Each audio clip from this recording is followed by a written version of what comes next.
The Saturday night fight in Las Vegas. This is Canelo Crawford. It will be the most watched fight since Ali Spinks 2 47 years ago. How do I know this? It's on Netflix. Right. It's not on pay-per-view. It's, you know, what did they just do on Netflix for basically an exhibition? 108 million live viewers on average. Is probably going to do something like 50 million or more live viewers on average. It's going to be nuts. It's Canelo's elite skill, elite experience, arguably the greatest chin of all time. He's in the conversation with Jake LaMotta, Marvin Hagler, guys like that, against Terence Crawford's really his unmatched dominance in boxing over the last 10, 12, 14 years. He's never really come close to losing a professional fight across 4 weight divisions. And guys, each guy's been considered best pound for pound. Really consecutively. Canelo had that distinction in the eyes of most. Then he loses to Bivol, and then Terence Crawford is still somewhere beating up Errol Spence, right? And since then, people are like, that dude's got that crown now. Ryan, I've heard a lot about how Crawford's supposed to fight Canelo. Be Sugar Ray Leonard, get in, get out.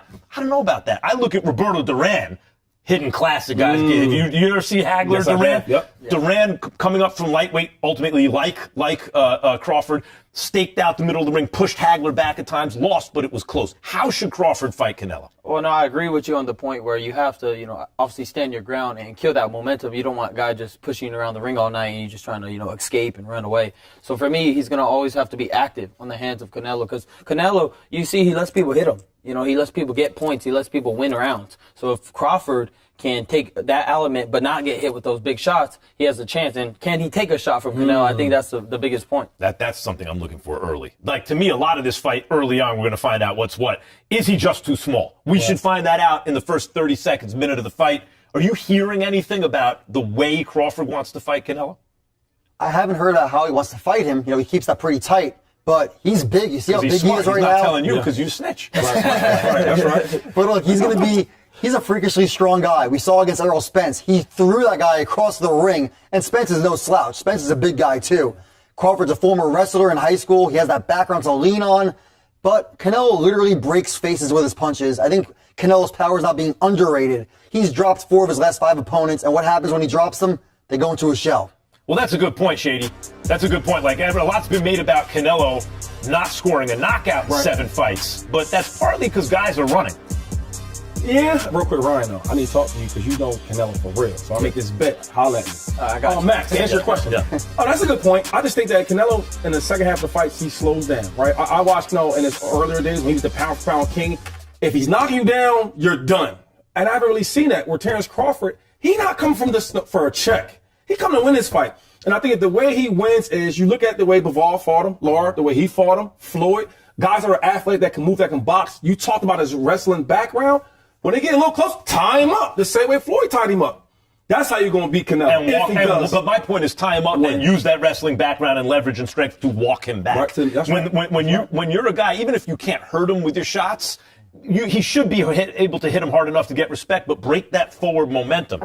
And Canelo, for his part, came up, I always described him as like a short James Toney. Not the fastest feet, but fast hands, slick upper body movement, make you miss and counter. Which is wild that he didn't stop, by the way, Munguia or Berlanga, because those guys, if you look at the fights they had around Canelo, didn't look good and seem on paper to be tailor-made for him, and he still couldn't stop them because he hasn't been that slick counterpuncher in a long time. He's turned into a seek and destroy guy because, as Mike said, guys get scared, they start running from him.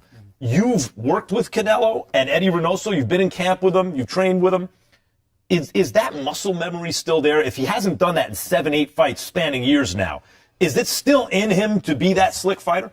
I mean, you got to believe he still has it. I mean, after all those years of training with Eddie and Canelo, we could just, the practice every day of the counters, of the slipping, of the movement. That doesn't just go away. It's really the product of these fighters scared to commit any type of shots that Canelo could get a counter off. I mean, everybody knows Canelo's a great counterpuncher, so they shell up, they get scared, and they ruined the whole fight, to be honest, in my opinion. Skull, you watch that fight. It's not, I fell asleep. I didn't even finish it. You fell asleep, but meantime, that fight wasn't that wide. Like, I couldn't in good conscience give that fight to Skull because he ran like a thief. But it's like he was hitting Canelo too.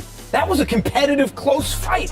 A Skull fighting like that. How does that happen? William Skull is solid, and that guy looked like he was almost 200 pounds in there. He was a monster. That's a good point. His Yeah, last he's one, big. like wrapping He's around big. his He's a big abdomen. guy. He's a big guy. How risky is a fight like this for Canelo? Crawford's got a lot to lose, yes. Oh, the first time he fought a fighter of that magnitude, he loses, especially if he gets knocked out. But if he wins, there's huge upside, right? You can look back and say, man, he might have been the best pound for pound for 10, 12 years, actually, as soon as he had a chance to prove it. But Canelo, I see mostly downside. If he loses to a little guy, Yes. right? What are you going to say? You're a boxing fan. What are you going to That's say? the most riskier out of the two. It's got to be Canelo. You're fighting a smaller guy, right? You didn't want to fight the bigger guy in Benavidez. You didn't want to fight him. Okay, cool. Whatever that reason is, bet. You get paid to fight a smaller guy, and every time you fight a pound for pound champ, Floyd, Bivol, you lost. Yeah. So if you fight another pound for pound guy, hold on. Hey, he beat Triple G. Triple G, but I mean, it took you, what, 3 fights? The first one, I thought he lost. Did you? No, but I can But it was respect close that. enough. Most Right. people thought he lost Right. the first So one. I'm saying that was a trilogy for a reason. Now you fight another pound for pound type of king. If you lose again, it's like, yo, every time you fight a pound for pound guy, Not even pound for pound, Shady. Like can't go Austin down. Trout was just a good fighter in his Oh, he prime. was good. Erislandy Lara, just a good, like very good fighter in his prime. And Trout was close. And I'd say many, if not most people think, I'm not one of them, but think he lost to Lara. I thought so too. I mean, I'll make a point though. Styles make fights. Everybody you're naming, it doesn't necessarily mean that they're pound for pound. It's styles make fights. It's certain style that Canelo has a problem with, and that's just the bottom line. Crawford doesn't fight like that, or from what I've seen. He doesn't. Crawford's a dog. He'll get in there and take chances. So right there, it shows me that Canelo has a way better chance of looking good against Crawford than bad. But real quick, can Crawford box like that though? Because I've seen him when he fought against Postal. He moved a lot. He did that against Bradis Prescott. That's the first fight of his I called. Now, I know Prescott is a limited Obviously guy, not, yeah, right. but he was a puncher. And Crawford boxed he looked like Pernell Whitaker to me. We're Like, talking William Skull, Bradis Prescott. William Skull is levels above Bradis Prescott, man. the question is, yeah, but if that's the case, right? If like they're both kind of fighters that they are. Yeah. What I'm saying is, faced with a guy like that, when he needed to box, Crawford boxed flawlessly. That was years ago. We'll see if he can still do it. Faced with a guy who's moving all around, Canelo didn't cut off the ring flawlessly. That's true. He was chasing him around. He was getting hit with counters. I don't think Canelo's legs are what they used to be. He's had multiple knee surgeries. He has a lot of mileage on his legs, right? So I don't think his legs are what they used to You be. make 3 good points in a row. This is like he's Yeah. made 3 Wow. good It's a points in a row. record. Oh, his Commanders won this weekend. That's right. Big win. That's Just why. notes when they do That's good, why. he does better. Future Yeah, Jaden Super Bowl was champs balled coming. out. Yeah, but that is, I mean, that's true. I hate to say it, it's true. All right. Canelo, meantime, is not falling into the trap, it seems to me, of a lot of fighters in his position where, no, he's not fighting Benavidez, right? Larry Holmes, once upon a time, didn't want to fight Tim Witherspoon again, whatever. So he fights little Michael Spinks, light heavy, who moves up and beats him. He beats him. Yes, right? he did. Yep. But Canelo's bringing in Boots Ennis. For to a reason. spar. Yeah. That seems to me, Ryan, like he's taking this seriously. No, he has to take it serious. I mean, that's the only switch hitter that you could really find. So the fact that he brought him in means that he knows that this could be a tough one. So I'm actually happy that I'm seeing that. I mean, it gives me more confidence in Canelo. I don't know. People think it's a weird thing he's doing. No, I think it's a great thing. If he does this means that he's getting the perfect sparring partner for the guy you're going to fight. I mean, what other? You don't want anything else other than that? Now, Ron, I know you're not really big into football, but I am the Philadelphia Eagles all-time rushing leader. So I got some connections to My bad, Philadelphia. my bad. That's because Saquon only been there for a year, man. You gotta give him a minute. And my Philadelphia people, my sources told me that Canelo made sure I gotta get Boots because that's the closest thing to Crawford. The switch hitter like you talked about. And then somebody that's athletic and that's mean, that will punch, but also slick enough to get in there. So I think that he's taking his fight serious, and he got to. I don't know what Mike is thinking or what he's drinking, but Terrence Crawford is not coming in there to play. I don't think Crawford's coming out to play. Crawford is a dog. I've heard that probably 100 times in the lead up to this fight, just this week. And But Mike, you have told me off camera, and I want you to say it to the world now, if you dare, that you think that Canelo can do to Crawford basically what he did to Jermell Charlo, which is convince him early that he can't win the fight, and then Crawford goes into survival mode? I don't think it would be on quite on that level. What I think could Don't walk happen it back. is that Don't walk it Canelo, back. I think Crawford could be up on the card similar to Amir Khan going into the second half of the fight. I think that's going to happen. And I think Canelo's going to start breaking him down with body shots. I think there could be a point in the fight, Max, where Crawford feels that power and he makes a business decision because he's so competitive where he goes, I don't want to get knocked out. I got to be careful and get out of the way of those left hooks. I agree. It's an interesting point that the competitive nature of Crawford manifests itself by the end of, let me not get knocked out. But I think that's a stretch. Terrence Crawford has a defectively competitive personality. If Michael Jordan has a defectively, Michael Jordan gets up in his Hall of Fame speech, starts dissing everybody who's there to support him, right? He feels competitive with everything, everyone, about everything, right? All the time. That's Crawford is so. I cannot envision a scenario, Shady, where Crawford gets the will to win beaten out of him. And this stops. We talking the same dude that got shot and drove himself to the hospital. This is a fight. This isn't a gun out, a shootout. Yeah, but it's the dog in you though. It's some things you can't teach. Ryan talked about all these different techniques and this and that. Some things you can't teach. Tell him that's the non-player in you. That's the non-player in you. I just know him, Bud, right? Like, for example, when you go to these fights, right, you see some, especially the superstars, they got 20, 50 guys with them. You see Bud, he gonna be by himself. You did an interview with him, right? And you know how that is, and he by himself. I've never seen Bud by himself. I have. And when you're a dog like that, Bud's you very don't loyal. care. He always has his buddies around. He's a loyal guy. Man. All right, here's the question. I want to throw this out real quick. You think Canelo has fought a certain way the last bunch of fights, right? Which is seek and destroy because guys have been scared. Does he still have the muscle memory that he could bring out if it requires a more multi-dimensional approach to beat a guy like Crawford? Is it still in there where he can actually use it in the moment of truth, or after this many years now, like 3 years of fighting one way, can he not do it anymore? My problem with Canelo is his intensity. He doesn't have the same intensity that he used to have, and I think that's going to be the biggest issue for me. Can he still counterpunch? Yes. Can he still be slick? Yes. But does he have the energy and the intensity that he used to have when he was younger, or even when he fought Caleb Plant, to be honest? That was his last great performance. Last great performance. So for me, it's like, is he going to be able to have that second, third, effort? Because that's the problem what he has. When Bivol gave him like 3 extra movements and 3 extra shots, Canelo ended up doing weird defensive moves that got him out of position. I'm like, what's going on here? It was like the Ryan shoulder roll. No, but that's better. The Ryan roll. No, that was good, man. I beat up Duarte with When he does it, it's good. Yeah, come on now. It's a different. I asked Floyd. Floyd said that he had no problem with it. So You look like Floyd doing that, though. and thank you. I don't want to hear you talk. You can't fight for nothing. Oh, there it goes. There it goes. See, don't let me get hot. Oh, I have a story about my not for right now. It is not for right. That might be for next episode. Might be. But there's a good Coppinger story. All right, coming up next. As much as Coppinger lobbied, come on, let me at least interview 1 or 2 of them. Everyone agreed in the whole world I should be the only one who interviews Turkey, His Excellency, Turkey Al-Sheikh, That was Terrence Crawford, Dana White, and Canelo Alvarez. I said, maybe Coppinger should interview one of them. He said, absolutely not. Not even one. So they all Shakur probably wanted you to interview. Shakur would love that. That's all coming up. By the way, also, there's a list out now, the 25 greatest fighters of this century, because the century's 25 years old. Yeah. And, of course, we have bones to pick. We're going to be right back inside the ring. Man, my boy Mike an interview. Next respect. No, it's always next time. Always next time. This place has just come alive. This is extraordinary. It's bizarre. It's mad. What a shot from Joe Parker. Round 1 KO. Fabio Wardley's done it. Anthony Yarn, he fears no man. He wants David Benavidez, and there's not a lot of fighters in the world that do. Body shot from Yard. Shot to the head. Down he goes. Solid shot. Right hand. Anthony Yarn.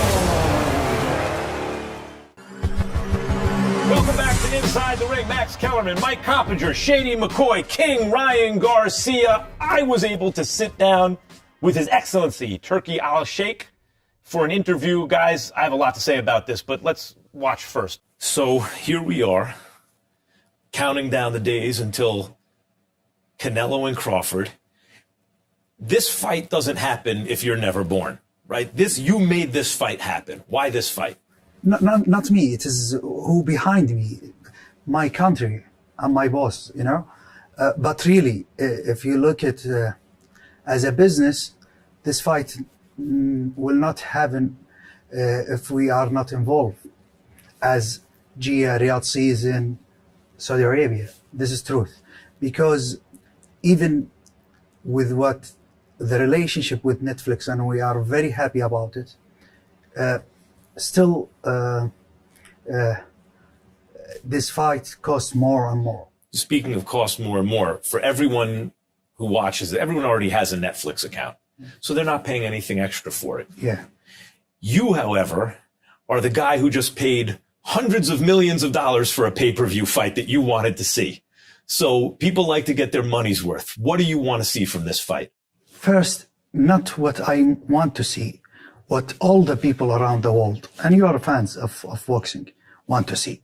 It's take too long, but thanks God, without the support behind me from my government, my leaders, the Crown Prince and the vision, and without the love of the fans, we will stop not complete. This is what push us. This kind of fight, special Canelo Crawford, I want to explain it to you exactly why it is important and the fight of the century.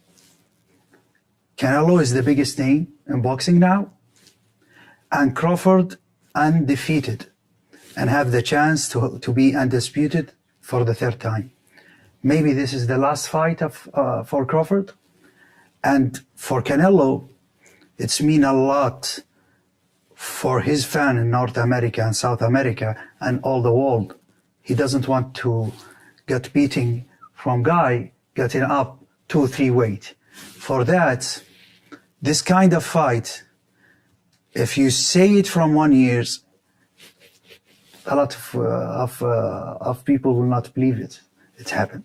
Okay, I want to tell you honestly, I have a close relationship with Crawford, but in the last 6 months, 7 months, I get very close to Canelo. And actually, sometimes not sometimes, all the times, I split my opinion and my position. My position in the middle, and the first time ever, my opinion in the middle now. I just want good fight, at least 6-7 rounds, make the people happy. Netflix worldwide with the big machine Netflix have, and with the talent and the legend similar to you and your team behind the scene and the front, the camera. The most important, we get boxing great again. Stadium, 70,000, all the people crazy about it. And let's show Netflix the real boxing. Right. This will be the most watched real prize fight since Ali Spinks 2, almost 50 years ago. So what occurs to me when you made this fight and hearing you talk about some other stuff is a fight like Canelo and Crawford captures the imagination. Because like what's going to happen? Is Crawford too small? Can he somehow pull it off? You think of something like that because you're a boxing fan. So you know as a fan what's going to capture people's imaginations because you're the fan, you're the consumer. What else can we expect coming up that will capture our imaginations? Okay, we know the two fighters, right? But actually, as a fans, me and you, the last performance for them was 100%. Why?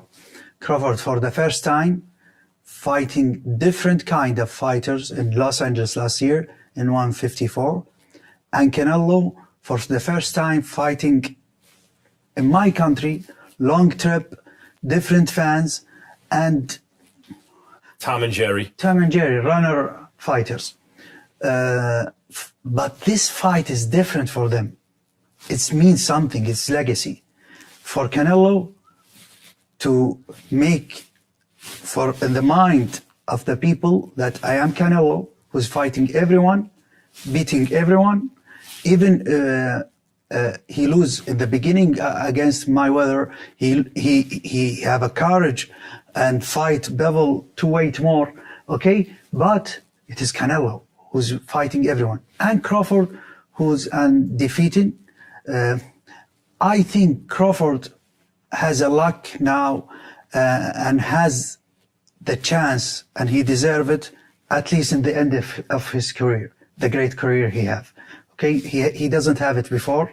I don't know why, and he deserved it. And let's see, everyone No one wanted to fight him.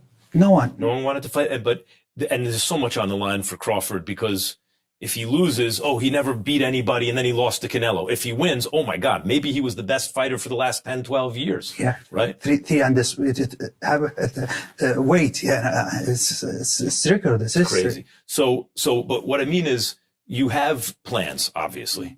And here's a fight that captures the imagination of the boxing public. What else do you have planned down the line that will capture our imagination? We will announce very big card this week after the big fight. It is Japanese against the world card. It will be in December. The main event is Enoa, but let's see his result now. And we are planning, of course, Canelo will get back to my country between February to March, something like this, for second fight. Win or lose? Win or lose, of course. We have still 2 fights more with Canelo, and we are thinking and planning to offer for him also at least 2 fights more in 27.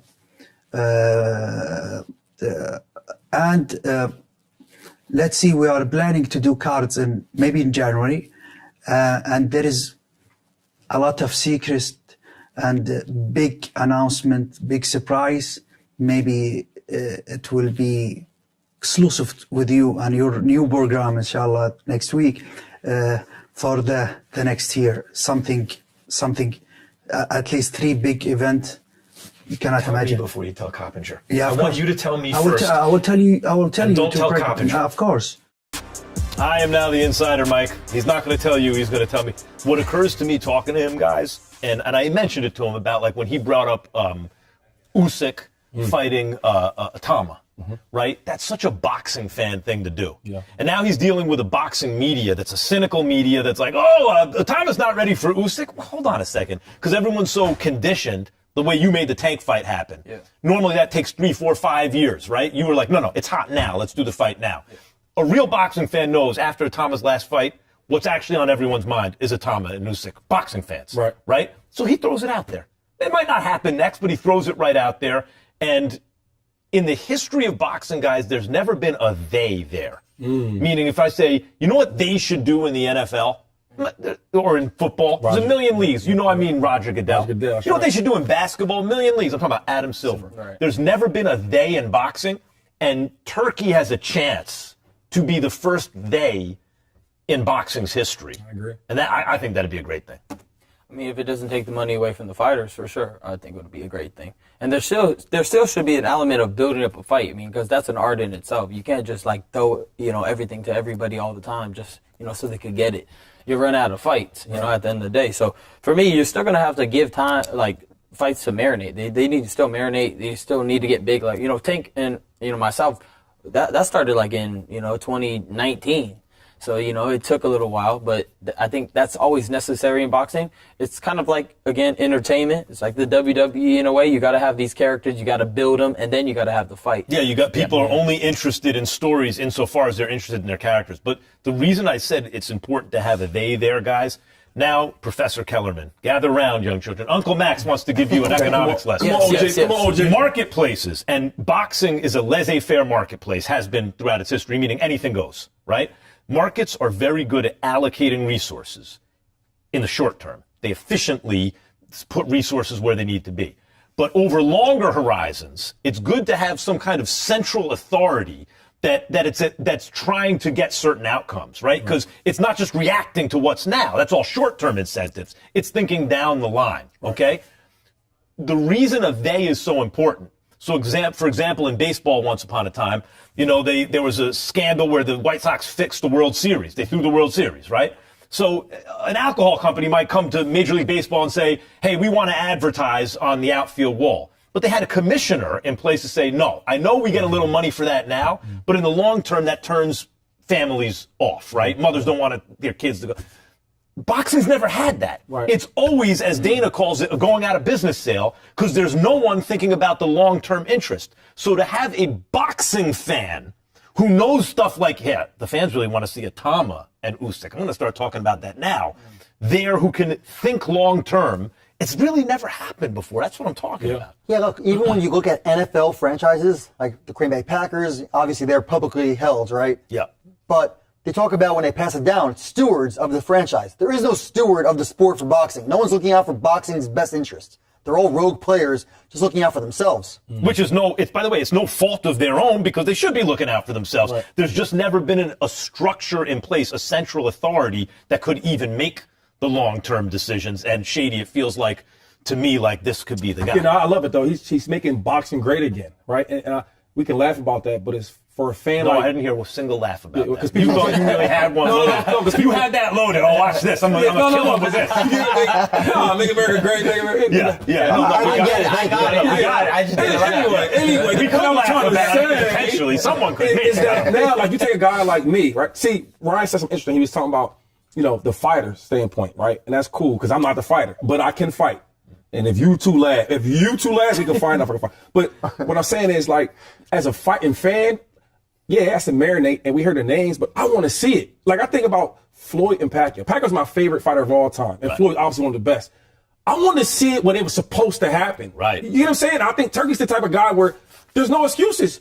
Money can't be an issue, right? It can't be this side and that side going different ways. When he's in the middle, the guy you're talking about, it's him. So he's going to make all these fights That's happen. a good point, too, Ryan. Like, you're right. Things have to ripen, but don't let them rot on the vine. Right? Somebody has to have good timing. That's the key. Like, if you don't have good timing and somebody doesn't understand, okay, this has been marinated a little too long or not enough. How did you not turn off your phone? Yeah, Right, now right. I fucking That's Amateur move. Come on, man. Wow. And we hope Wow, Max, rookie. you the captain. You got to find Yeah, we gotta have a quarterback. We're gonna have a talk after this. Sorry, guys. Oh my god. Guys, ESPN published a list, which, they do. Thank God for ESPN publishing a list like this. Give us more to talk about.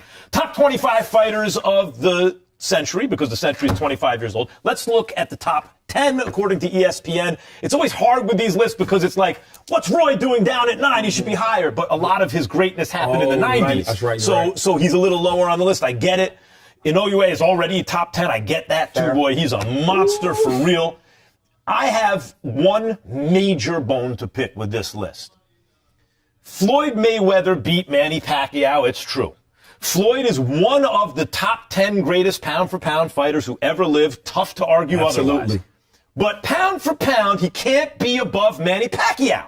Manny Pacquiao was a flyweight champion. Not that he turned pro at flyweight. He was good enough as a flyweight to be the lineal champion, the real champion. Now, he didn't win titles in every division. He skipped some of these, but I just want to tell you how flyweight, junior bantam, junior feather, junior light, junior welter, He's rapping again. junior He middle. rolling. And he laid waste to these divisions. He fought great fighters. He never ducked anybody.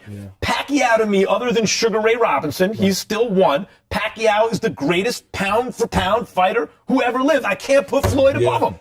Yeah. Any beef? I agree with you on that. I mean, I've always had Manny Pacquiao above Floyd pound for pound. Right. And just in the history of boxing, you never heard of a guy that can go from those weight classes and still dominate. Knocking out Cotto, knocking out Ricky Hatton with one shot, destroying Oscar De La Hoya.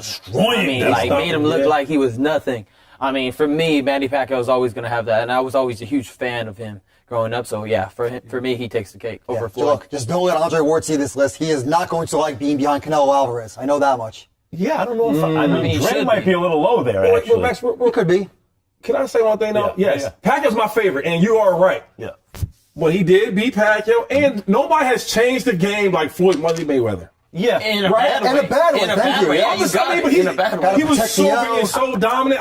I Yeah, can't but do that. But that's- he mastered the art of knowing when to fight somebody and when not to fight somebody. I mean, that he's the best in that game. He's the best in, making money and making all the, the huge fights happen. But why? Because he was timing every single one of them. He never fought nobody really in their prime. He always After junior lightweight. At junior lightweight, he did. 100%. He didn't fight Paul Williams, so we all wanted to So he say. changed the game in the worst way possible. You're right. Everybody's trying to protect their own. I had to break that, right, with Tank. I made sure we Yeah, made you that broke fight. the That was protecting real. the That was officer. real. We did. Yes. Hey, we took the in the name of the sport. Thank you very much. You got a bag for that. too. I had a little, But incentive. I mean, Floyd has even told me, before the Pacquiao fight, he said, look, TBE, the best ever. You want to talk about inside the ring? Someone else could have that. Now, Floyd, I'm sure thinks it's him, and he has a hell of a case. Floyd is he has an argument for best fighter ever. Right. I just don't have him number one.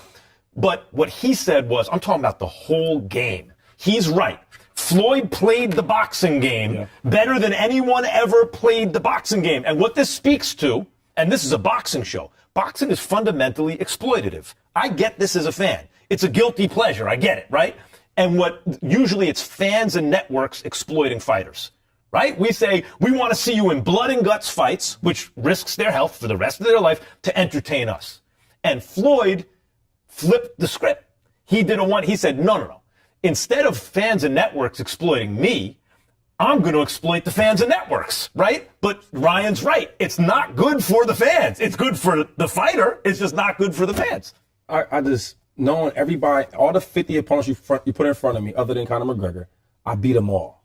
All of them. He beat Conor. No, but I'm saying, because I don't think he's a real fighter. No. And it's like, and then you could say when you fought him or when you didn't fight him, when we did fight, you lost. Hey, Jose Luis Castillo, that first fight. That was good. That was good. Yeah, but the fact that Pacquiao could even compete, Floyd will tell you that's a tough fight. Yeah. The fact that Pacquiao, at his size, one day could compete with Floyd like that. Right. I can't That's put Floyd that's above him. special. That is Any special. other beef on there? You mentioned Andre Ward. I think maybe Marquez could be a little higher. I wouldn't mind Marquez and Crawford potentially switching spots. I don't have a big issue with it, but Marquez fought everybody. I mean, dude knocked out Manny Pacquiao out cold.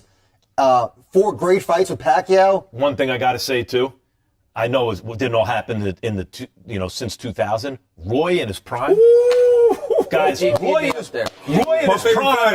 his prime and was right, and Floyd was in his prime at the same time. Not a single person on earth looked at them and said, "You think Floyd's as good as Roy?" Right. Roy was so much better than everyone in boxing. Maybe they had it wrong though. Is Floyd that is why they better have than Roy. beef? Nah. Roy's special though. Of course. Roy was. You talking Roy about was a boxer? different. Roy An was athlete? Superman, yeah. Yeah, Roy was great. Now, after all this fun, we have to do Cops Corner. That's coming. Okay. We've had fun. Everyone's waiting for it. Now it's time. You have to have your vegetables. Mike Coppinger is going to get into Cops Corner. That's okay. The moment of truth then for Kell Brook. The big fight he's been chasing for years has finally arrived. But it arrives at middleweight against the man universally recognized as the most fearsome middleweight on the planet and one of the greatest of all time. It's a massive step up. It's a massive gamble for the Sheffield man. He's never been hit like that before. The response coming back from Brook. Good success against Golovkin. What a first round this has been. Wow. UCLA uppercut electrifies the arena. Unbelievable.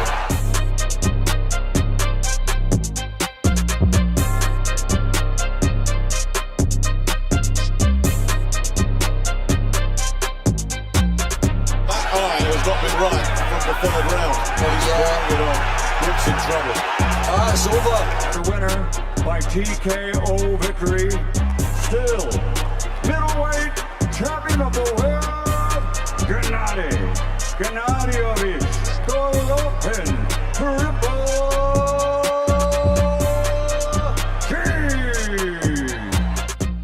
Welcome back to Inside the Ring. Max Kellerman, Ryan Garcia, Mike Coppinger, Shady McCoy. That was Kell Brook, who jumped up to fight Gennady Golovkin, and until he got his face broken, did pretty well against Triple G. But, Terrence Crawford, Kell Brook, there's 2 different levels of fighting these guys, right? I mean, is there anything you could take from that from Terrence Crawford? Anyone? Yeah.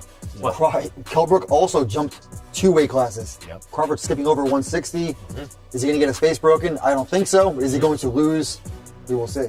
So you're saying you do think so? Yeah. No, he will lose. That's no doubt about it. He gonna lose? Oh, Crawford's gonna lose.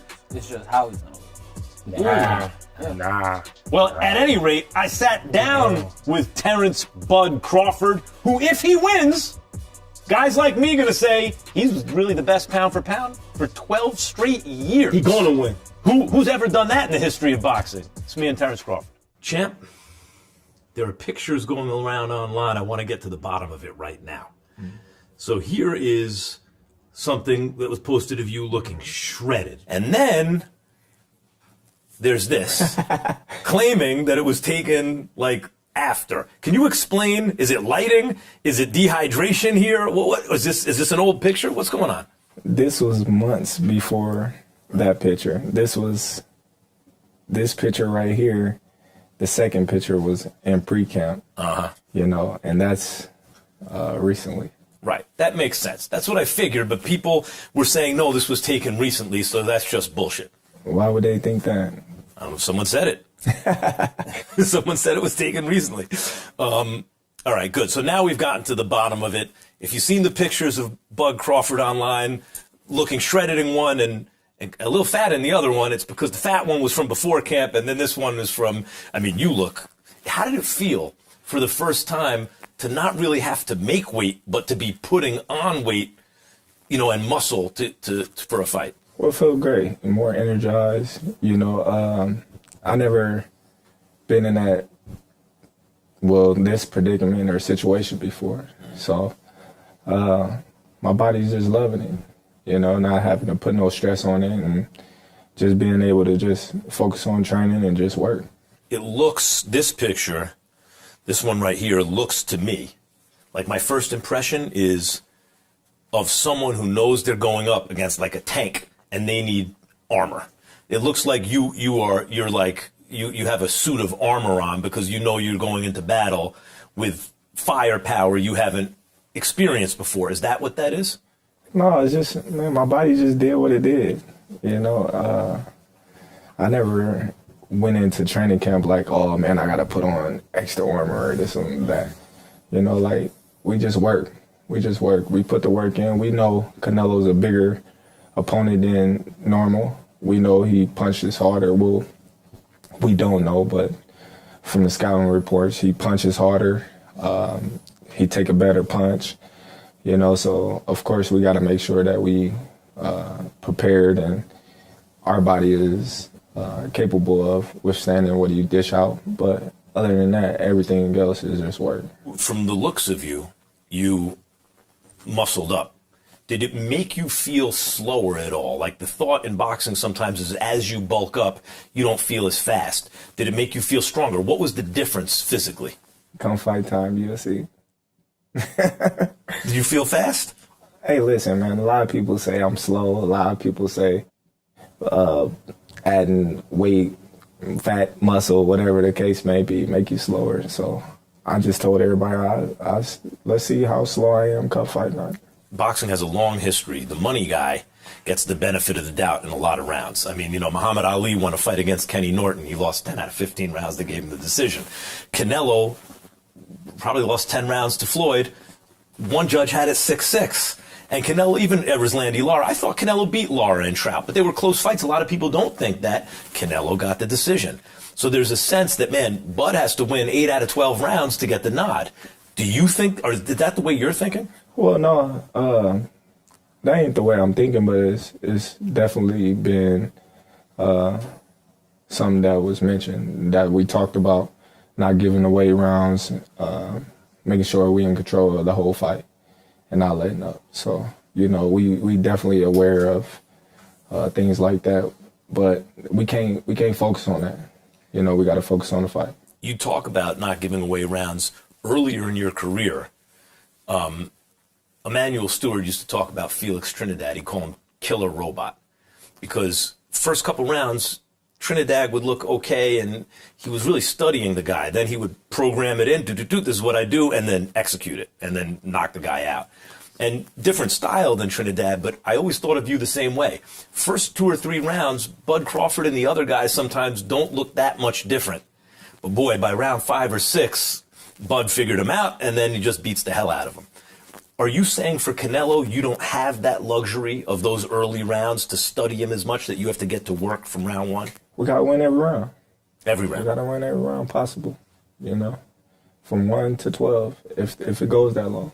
Are you aware, I assume you are, but let me ask, of the old adage in boxing, the great big man beats the good big man beats the good little man? But that's what they say, but it's not always the case. You know, when you look at all the great little mans that moved up in weight, they beat the great big man. You know, a lot of people, they running with that narrative. Who came up with that?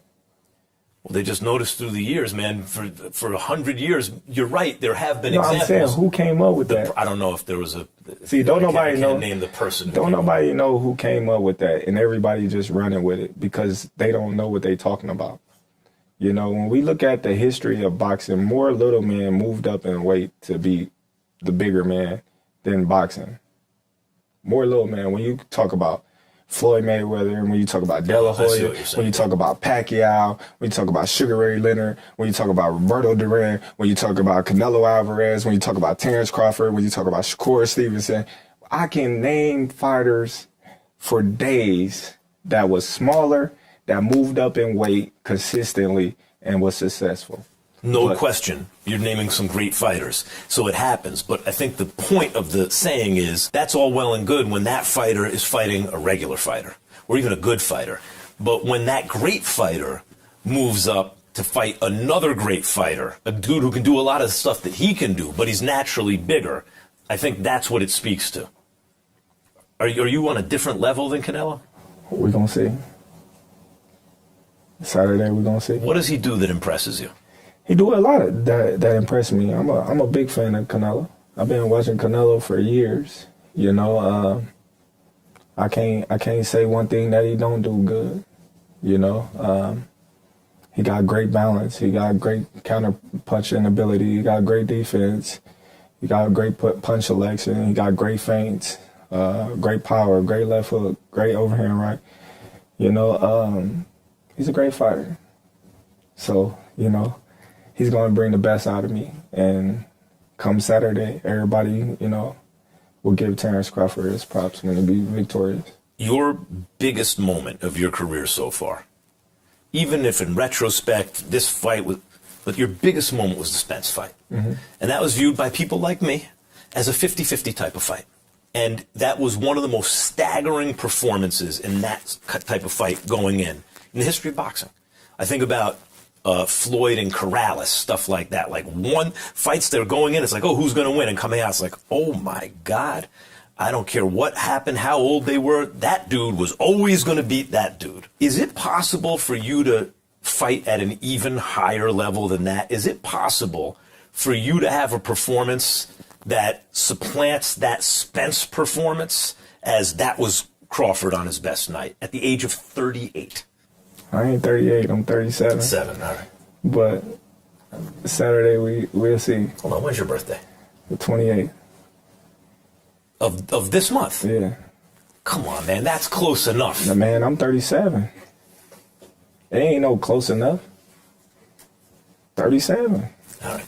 Don't be putting extra I got you by a couple 37. Weeks. A couple weeks makes all the difference. It does. Can you do it at that age to have the greatest night? Because I think you are going to have the greatest night of your life. Let me show you.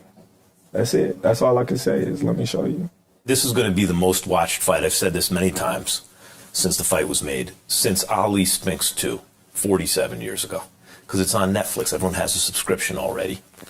And there's no way any fight that came since Ali Spinks 2 is going to come near. This is going to do orders of magnitude more eyeballs on it worldwide than any fight since then. Does that mean something to you? A guy who, when you were coming up, Adrian Bronner, right, and fighters who were drawing a lot of attention to themselves with their antics and stuff like that were getting the press, and you were just kept your head down and went about your work. And now you're involved at this fight, like the cream rose. Does that mean something to you to have done it the way you did it and now arrive at this moment? For sure. You know, it means a lot to me because I felt like I never sold my soul to get where I'm at right now. You know, I didn't have to put on a show to get where I'm at now. I was just myself. A lot of people, you know, including my promoters and things like that, say, oh, well, you need to do this, you need to talk like this, you need to act like, no, I'm gonna be me, regardless. I'm gonna be me. If you don't like it, then so be it. Y'all not talking about my performances in the ring, which always should matters. You know, is how I perform in the ring. You know, y'all talking about, you know, you don't have no personality. I'm like, okay, well, that's your personal opinion because you want me to act like a clown. you know, and I'm not going to act like no clown. I'm going to act like me, you know. Off the camera, they say, oh, well, man, you got a great personality. Why you don't do this on the camera? Why you don't do this? Man, listen, I'm going to do what I want to do and how I want to do it. And I'm going to do it my way. And so many people criticize me, telling me, oh, man, he's a bad businessman, or he's this, he need to talk this way, he need to sign with PBC, he shouldn't have re-signed with Top Rank, and this and that and this. Look where I'm at right now for doing it my way. Not his way, not her way, my way. You, as the kids say, do you as well as you can, and then let the chips fall. And you seem to be proud of that as an example that you set, that you did it your way, which is just to do the work. Mm-hmm. And now here you are on the biggest stage. But the biggest stage is a stadium fight. And there's been a lot made recently in like boxing circles that Canelo is 7-0 in stadium fights, and he's been on that stage 7 times.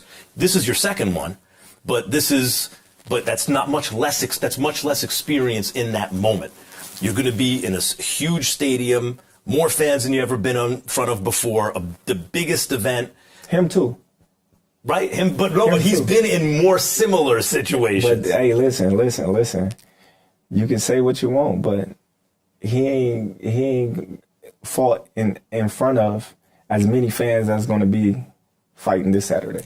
Do you think so? You don't think there's an advantage for him and he's probably going to have more fans there than you? Or I don't care. He can have 1 million fans. They can't fight for him. So, you know, all that doesn't matter. You know, all that he's been here before. He's this. He's that. He's that. None of that matters. He still got to go perform. He got to go perform. That's it. Listen, come Saturday, I'm just going to put everything out there. All the talking is done. We in fight week right now. All the talking is done. You have anything else you want to tell people before this fight? Hey, listen, come Saturday, we making history 3 times. Thank you, bud. Did Crawford just change your mind? Yeah, my mind is completely changed now. Through the words of Terrence Crawford. All right. It's time for the part of the show where Mike Coppinger gives us the latest from the world of boxing. It's what we call Cop's Corner. He's our resident, what is it, a snitch, an informant? An informant. Insider? A rat. All right, Mike, first of all, how many stories are you breaking right now? We have a few. I don't know if they're anything big, but... You don't have an actual number? You're just going to make it up as you go along? We'll make it up as we go along. All right, what's the first one? First one is, Max, I'm hearing that in December we have a done deal for Isaac Pitbull Cruz against Lamont Roach. Okay. That's going to be Lamont Roach jumping up in his 3rd weight class in as many fights. That's going to be at 140. And look, these are 2 guys that gave Gervonta Davis all he could handle. No. Pitbull gave Gervonta all he could handle. Lamont Roach beat Gervonta Davis. Lamont Roach has a win. I don't care what the record says. He knocked him down. He didn't get credit. Tank went to the corner. He didn't get a point deduction. Yep. The commission reviewed it. They messed that up. Lamont Roach won that fight. But, okay, those are the Tank Davis kind of bracket right there. Absolutely. And I think the winner, you have to think, would get a shot at Gervonta Davis next year if he's done, gallivanting with the circus that we have coming up. Yeah. But that's true. What do you think? What do you think about that fight? I mean, that fight is horrible. Jake Paul versus Gervonta. No. I mean the actual fight. Oh, the actual fight. That's an interesting matchup, I think. Pitbull, Lamont Roach? No, I mean, it's a good matchup. I would give my personal opinion what I think. I think Isaac Cruz could beat Lamont Roach. Why? I think Lamont Roach had the perfect style for Gervonta Davis. I just don't think Lamont Roach is that good of a fighter. He's had one good performance against Gervonta, but to me, you put him in there, any of these other guys, I don't think he's going to have that good of a performance. People were expecting him to get beat up by Gervonta. That's why people give him so much credit. But he didn't, and I don't think Gervonta was at his best. You think he won the fight? Do you think Lamont Roach won the fight? I do believe that. Lamont won that fight, but I'm going with Roach. I think he wins. Pitbull's good. He's a dog, but I'm not a big believer in him. I went to that fight when he fought Ryu, and he outboxed him, outclassed him. I think Roach does the same thing. Again, but styles makes fights, because Lamont Roach also got beat up by Jamal Herring pretty bad. Yeah. Jamal Herring. I mean, that was shocking to me to see a guy that Jamal Herring beats, and then he goes, I thought Gervonta Davis was going to just slice through Lamont Roach. I was shocked by that. I think this is a coin flip fight. I don't think Cruz is at his best right now. I think it's going to be a good fight, too. Yeah, I think it is a coin flip. I agree with you. Pitbull, bigger, stronger. Lamont Roach, a better boxer, in my opinion. A little more wrinkle in his game. What's next? What's next up? What do you got? What's next? Possibly, we have 2 fighters that have not fought since 2023. Jermell Charlo, Errol Spence. Ooh! The shark is back? Not close, but I'm hearing talks. It could happen next year. I'm That's told. like the loser bracket from the main event on Saturday night, right? One guy lost to Canelo, one guy lost bad to Canelo, and one guy lost bad to Crawford. Well, look, I'm into that fight, actually. I think it's really intriguing. And, Ryan, you've trained with Derek James. Obviously, he's your trainer. Errol Spence being sued by Derek James. And then you have Jamel Charlo, who's still with Derek James, right? So that could be another storyline there. I mean, to me, that's a fun fight. When I heard those two names together, I mean, that's like a lot of beef there. Derek James is obviously trained. I don't know if he trained both of them, but I know that Errol Spence, his last fight, I don't know how he comes back from that. You know, That's what's crazy about. He got cooked. That's what's crazy about both guys is, given their careers until Charlo fought Canelo, until Spence fought Crawford, given what I thought of them, given the quality of those guys, they were shocking losses. Right. The fact that Charlo basically stopped trying to win in the first round against Canelo, I never thought I'd see that from Charlo. Proud champion, excellent Lions fighter. only. What's that? Lions only. Dude. A lion versus shark. Dude. And then the way Spence got beaten by Crawford, at least Spence has the excuse, which is legitimate, the explanation of the car crash. He's past his prime. He hadn't looked the same. But Charlo, I was mystified by his performance against Canelo. Right. And that would be another fighter moving up in weight. Errol Spence would be going to 154 for that fight if it happens. Either way, he's going to go up when he comes back. And you're talking about two guys that are going to have basically, 2.5-year layoffs? Yeah. It is an intriguing, though. Boxing is better when Errol Spence is out there. And Absolutely. Charlo. And I will say this, that fight's going to be more about pride. You talking about Houston, you talking about Dallas, right? Yeah. And they both came off losses. That's a great fight for Charlo and for All right, Spence. what's next? What else you got? We have in December, His Excellency Turki Al-Sheikh mentioned to you, right? Japan versus the world. Right. December 27th in Riyadh. I kind of wrote that story. I don't think Great this should job, be Tom's Max. corner. I think this should be my story. So go ahead. Yeah. So Inoue's fighting MJ Akhmadaliev this Sunday morning. So it's going to be a few hours after Canelo Crawford walk. We're going to have 4 a.m. on the West Coast where we are about Inoue and Akhmadaliev. You think Akhmadaliev has a chance? What kind of shot does he have to win? Remember, Inoue has been reached. He's been touched recently, and he's in with a very good fighter. Yeah. I think Akhmadaliev has a real shot. He's a really good fighter. He's crafty. He trains with Joel Diaz and Indio, and it would not surprise me at all. But Inoue is the best. You have to always pick Inoue. And if Inoue wins as expected, he will defend his Ring Magazine championship December 27th against David Picasso. I think he's a pretty good fighter. Mexican, young, exciting.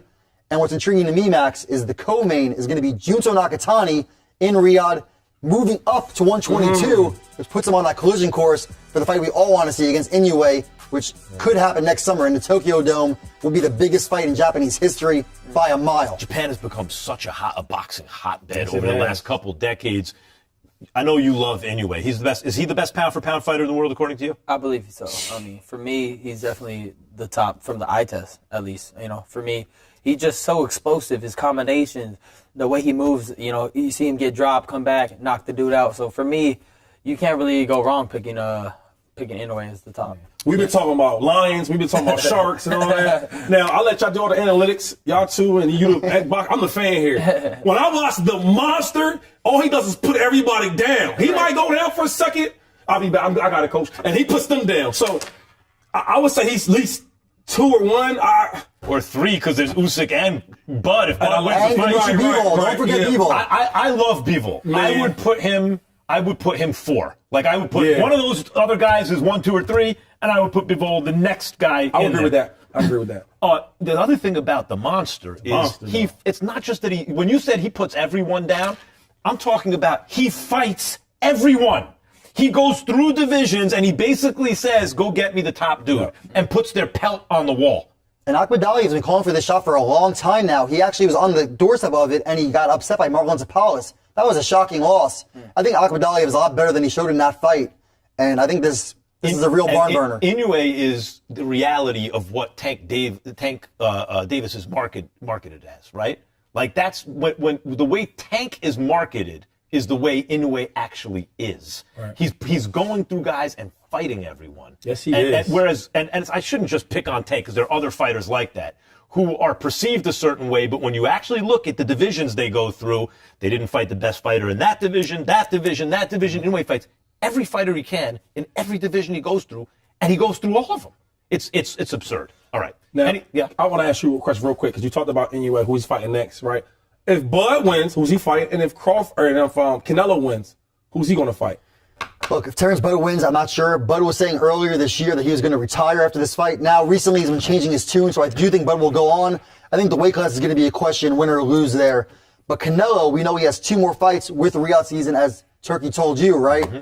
And February, March, I'm told the front runner is going to be Hamza Shiraz, who knocked out Berlanga. I think he's a pretty good fighter. And I think when you look at his makeup, Max, you know, the way his good looks, his charisma, I think he has a chance to be a real star. Shiraz is a good fighter. The Berlanga fight was not surprising, right? Berlanga throws everything wide and slow, and Shiraz is straight and precise.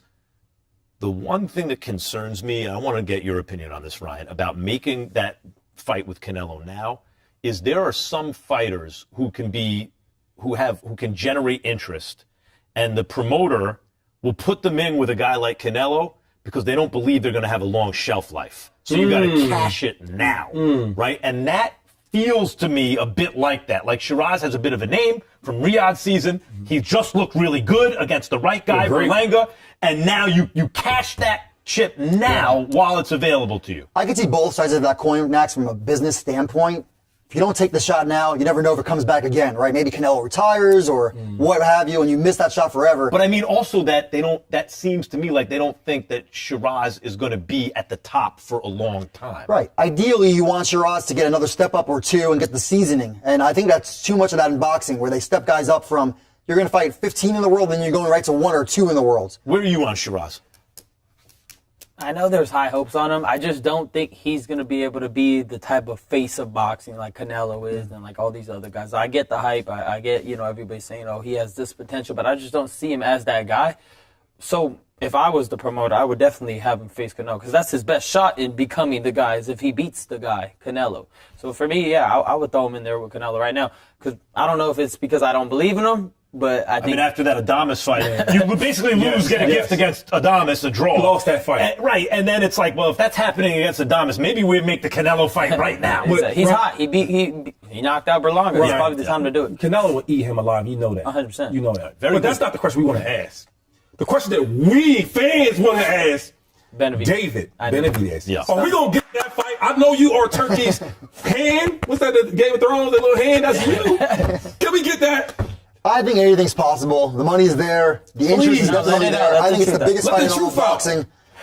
Benavidez now is look, I think Benavidez is a guy, don't laugh, I think he could fight and compete at heavyweight one day. He's a big guy. I think Canelo looks at Benavidez and knows what's coming at this point. Benavidez, by the way, turned me around. Early on, he was not disciplined. Nice. He would miss weight, this and that. I thought he actually had a very good style for Canelo to beat, but he's gotten better and better and better. He looks like a version of Julio Cesar Chavez, the father, but big, right? The way he breaks guys down, the timing.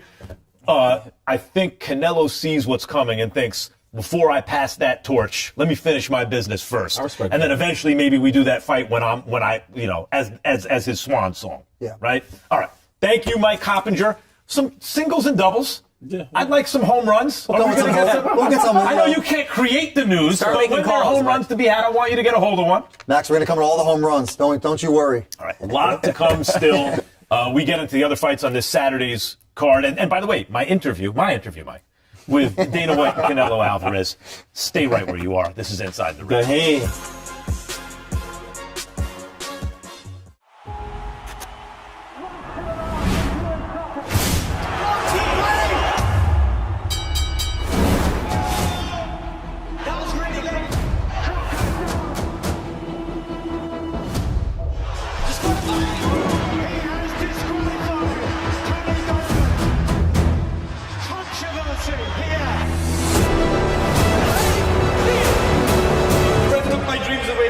The shot was after the bell. And Jonathan Lewis have beat him on at the beginning of the knockout. But that's not the way they want to win a fight. I've got to be honest with you. I want to see it again.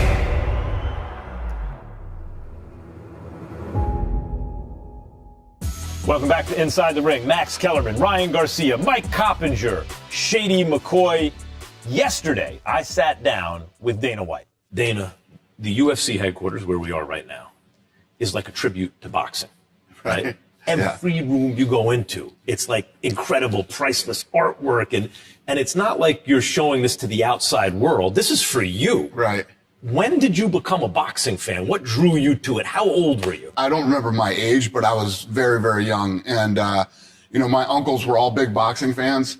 And, when the fights on ABC's Wide World of Sports would be on, there was just this energy or buzz in the house that I became addicted to, and I fell in love with the sport. So you said for years famously, when you were building the UFC, you used boxing as like a negative blueprint. Whatever boxing and positive. Okay. Things that they did were good, I would use, and things that I didn't like, I did away with. What has the experience now in the UFC, what from there can you bring to boxing? I like when the night moves fast. Like right now, when you watch a boxing event, they'll have one fight, then there's a podcast. Right. Then there's another fight, and there's a podcast. And the night gets dragged out. I mean, it's bad enough for the people at home watching on TV. The people that are live, it has to be insane. I mean, I haven't been to a fight in years. The last fight that I went to was at MGM, and it was Tyson Fury and Wilder. It was the worst experience that I've ever had at any event. And that was a great fight. Yeah, great fight. And I've been to small, shitty shows that were way better run than that one was. So what was so bad? The night, it just completely disorganized, not enough security, couldn't even get in. The people were sitting on my seats when I got to my seats, and there was nobody there to say, hey, this isn't your seat. Just everything about the night was horrendous, except the fight. And then, so my thing is, all the talk is done, right? You've had all this promotion leading up to the event, right? You don't need to run on for 45 minutes talking about the fight. All the talk is over. Kellerman, shut up. It's all the predictions, all the, back and forth, but we've been doing this now for months. Right. People want to see the fight that night. Let's go. Boom, boom, boom, boom, boom. Let's get through the night and make it quick and keep that energy up, because throughout the night you'll go like this, because every fight isn't going to be great. I want the best to fight the best. The undercard, you should want to be there for the first fight of the night, because that's going to be a fight that is going to be good and means something. You have a 6-0 versus a 5-0 or a 10-0 versus a 12-0 all the way throughout the card. So you don't want to miss one fight during the night, because they're all great. And then obviously the big payoff is the main event. Man, we've been waiting. This is like music to my ears. We've been waiting for this in boxing forever, right? And you as a fan also, I'm sure, have been waiting for this in boxing. Yep. Is it like, what's it feel like to now put your hands on it? It's frustrating in some ways, like I knew it would be. And especially diving in head first and being a part of such a big fight like Canelo Crawford. What I really love to do is like my Contender Series. I love up-and-coming guys that want to be Canelo and Crawford, fighting their way to the top. That's what I'm into. And when we get into 26, that's going to be my focus, is building stars and future champions. Like the Contender Series. I mean, we already have multiple world champions off that show. And obviously, top 5, top 10 guys. That the public knows. Now, Right. so they care about these guys. Well, what happens is, when we put on these fights, millions of people see them before they ever step foot in the UFC. So, they're excited to see these guys come in. And that's when I say this all the time, and you and I have talked about this, but USA's Tuesday Night Fights, I used to love that show. I wouldn't miss an episode of that show. And even some of the fights that were on there, like my favorite fight was Troy Dorsey and Kevin Kelly. Oh, they threw 1,000 punches each. Yeah. One of my favorite fights ever of all time. Nobody knew them, going into that fight. Everybody knew them on Wednesday. So I love that type of stuff. The difference with boxing and the UFC, and I've heard you kind of talk about this in the past, there was no such thing as MMA, basically. Like Bruce Lee invented it. Right. When you got on the scene, it was brand new. So you could whiteboard everything.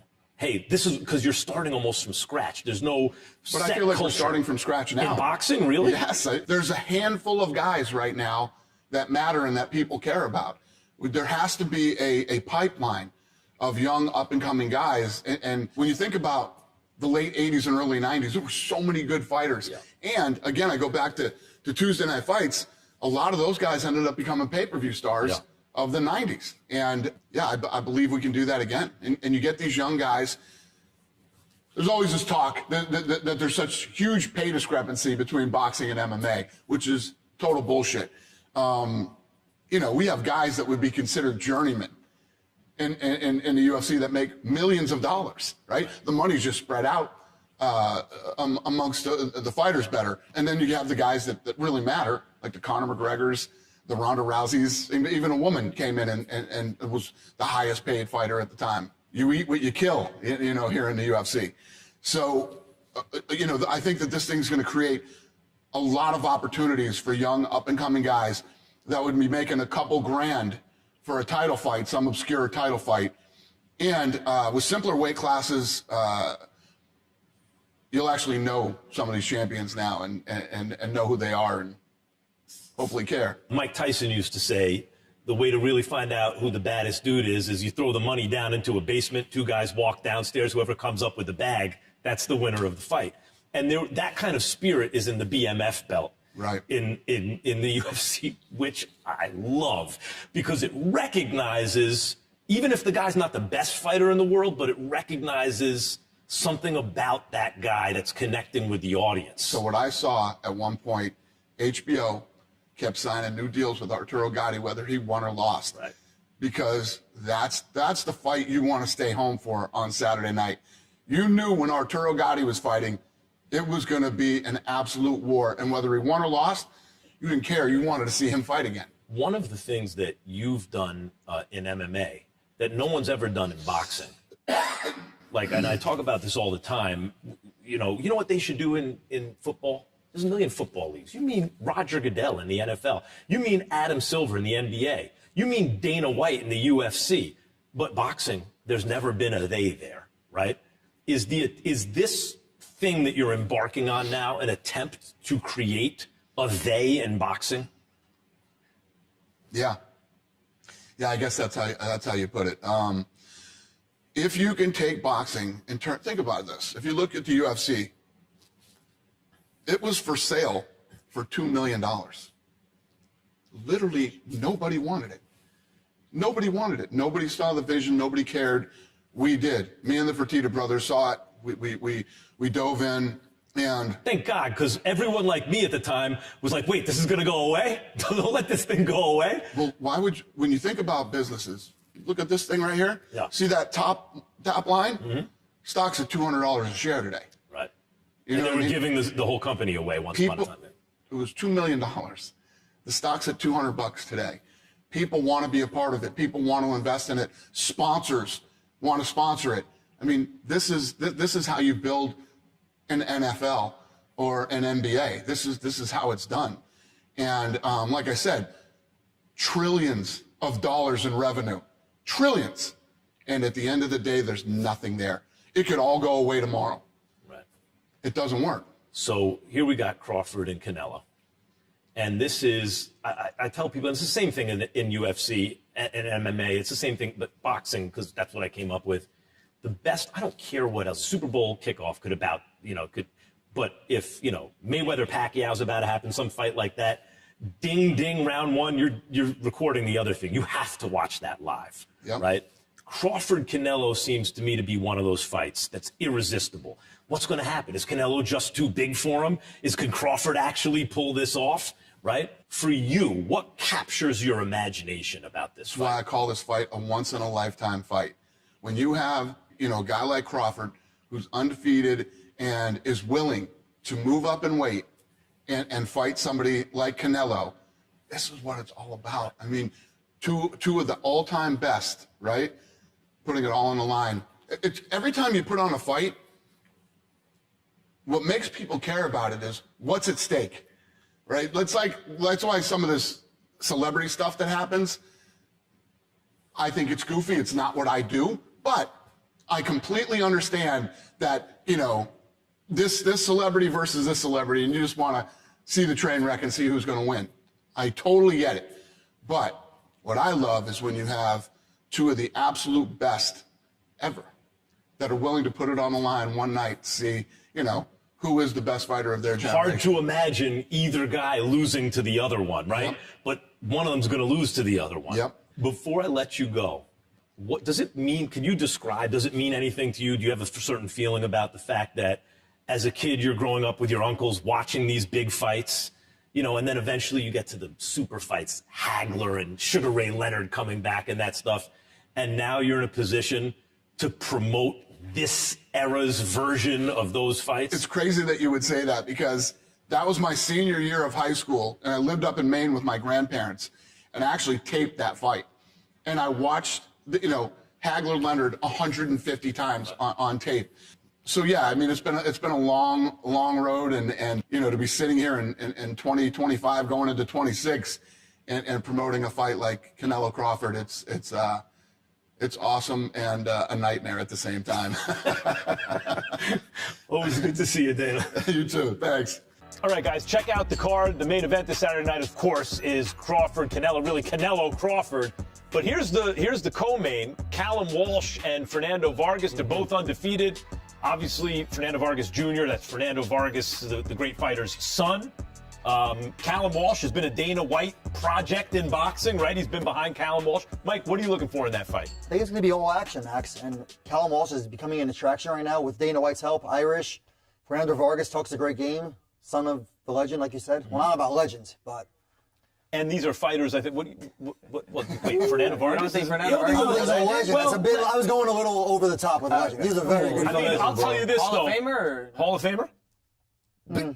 Hold on. Yes. He beat Ike Quartey easy at a time when Ike Quartey was a robbery over Winky Wright. Robbery. He fought Ike Quartey, Winky Wright, Oscar De La Hoya. Oscar beat him to a pulp. He did. He lost to Oscar for sure.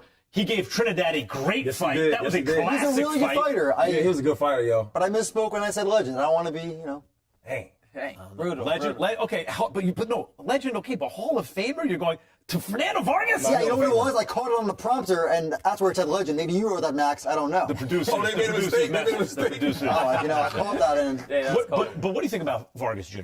I haven't really watched too much of him. I gotta be honest here. I actually have not watched one of his fights, but I do hope for Fight too much. I didn't know he existed. That was super honest. I would be real. I don't know what he looks like. Let's be real. Here's my impression of you guys. Let's watch. Vargas Jr. is talented, but there's more than that. He fights with charisma. Yes, he does. Some guys fight with charisma. You fight with, I know it's like a weird thing to say, but you fight with charisma. There's something about it that's like electric and interesting to watch. Yeah. And Vargas Jr. has that. But the question for all guys like that, especially when they're coming up, especially if they're being promoted because their dad is a famous fighter, is what happens when the going gets rough with Vargas Jr.? Let me stop you right here, though. The best fight by far on this undercard is Christian Mbili versus Lester Martinez. I agree. That is the fight we should be talking about. That's the highest quality fight. Mbili is a knockout puncher, aggressive boxer puncher who bows and arrows. Like he throws that jab, the right hand comes back. I think he's vulnerable.